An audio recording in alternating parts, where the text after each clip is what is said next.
Iron Crypticle is the latest twin-stick shooter to hit the market. Is it any good, and is it worth your time and money? What is going on, guys? Randall Thor 19, the man with the million, back again with another daily video. This is going to be my review, my Rand's Indie Spotlight for Iron Crypticle, which launches on July 11th on the PlayStation 4 and July 12th on the Xbox One and PC and Steam. I am playing the Xbox One version. It retails for $10, and it is developed by Confused Pelican and published by Ticketpod. Now, as you guys can see from the clip, this is your basic twin stick shooter with some slight RPG elements, but you know what? It's actually enjoyable from what I have played of it. Now, the story setup is basic as it gets. A mysterious, malevolent force has kidnapped Cryptonia's princess along with the king's royal treasury, and the washed up king's guard has to leap into action and try to get those back.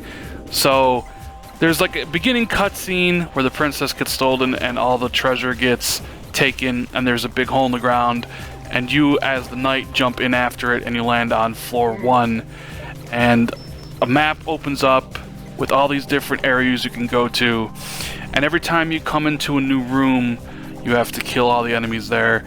Obviously you move around with left stick, you shoot with right stick, you have a dash ability with right bumper, you kind of have an ultimate ability with left bumper. There you can see I used my ultimate. Now, when you kill enemies, they drop the loot that was taken, and if you pick it up in rapid succession, you get a combo.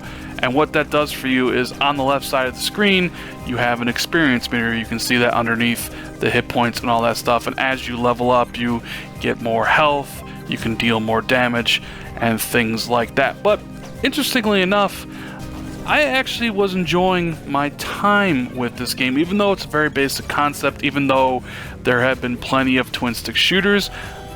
I think it controls competently, and I was having fun. Now, there are 3 difficulties you can play it on. You can play it on really hard, normal, and easy, so there's difficulty for everybody. There's also an endless mode that you unlock after you kind of beat some of the rooms. You can also play this with up to 4 people in a 4-player local co-op only.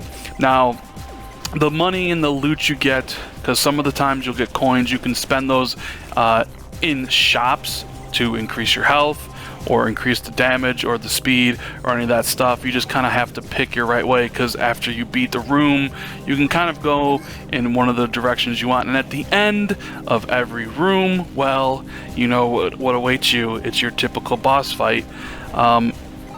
Now, every floor gets harder than before, and even playing on easy, the game can get pretty difficult because you can't take too many hits. But health, as by a heart on the screen, you can pick those up, and you also get like kind of new weapons that'll drop, special weapons that will help you beat the enemies a lot faster. Now, this also kind of has a little bit of roguelike elements. When you die and have to start over, usually when you die you unlock new items, new magical abilities, new weapons that you can pick up. So every time you play, it feels like you're progressing, and you can get more and more things to help you on your quest in getting the princess back and retrieving all the loot. Achievement wise, well, unfortunately the achievements are hidden, but I have obtained about 18 of them in my roughly 2.5 hours of playing the game, so it does dish out achievements pretty quickly. It even has a couple like kind of mini game sections. There's a section there where you can spend your coins and you do this like side scrolling thing, but it's a very, very basic game. You come to a floor, your goal is to get to the end of the floor by fighting the boss. As you can see, here's one of the bosses that I've beaten, and your goal is to just kill all the enemies. So the question becomes, is it worth your time, and is it worth $10? I think if you're a fan of twin stick shooters, I think this one it is actually worth your time, especially if you want a good challenge, because it can get difficult even on the easy setting. I think fans of the twin stick genre will enjoy this game. Plus, it's priced reasonably well. $10 for this game feels pretty good. It feels like a good price.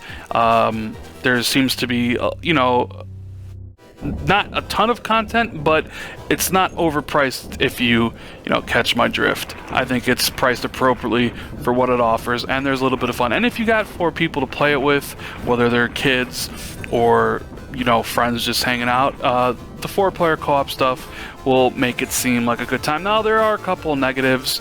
Like I said, you can die really fast, even on easy, which will cut a good run really short.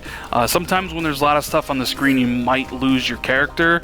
And some of the smaller things here, like the green enemies that I'm killing, sometimes you might mistake them as pickups. I've done that with the red bombs, where you think maybe it's a heart or maybe it's something to pick up, but it's actually something that can hurt you.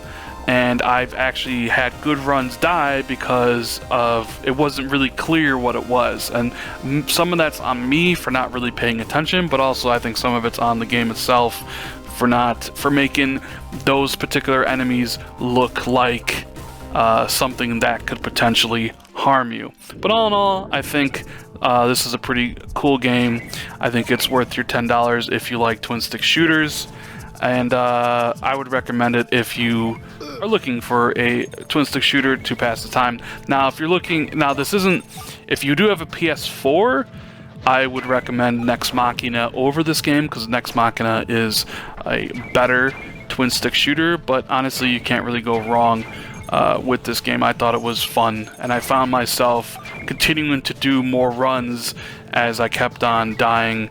I would keep on starting it up and trying to see how far I could get. So with all that said, I give Iron Crypticle, which is a pretty cool name, I give it a 7. I enjoyed my time with it. I think it's well priced. I think it can be fun, and yeah, I had a good time playing it. Anyways, guys, I hope you enjoyed the video. If you did, hit the like button, consider subscribing for more content, and I will see everybody later.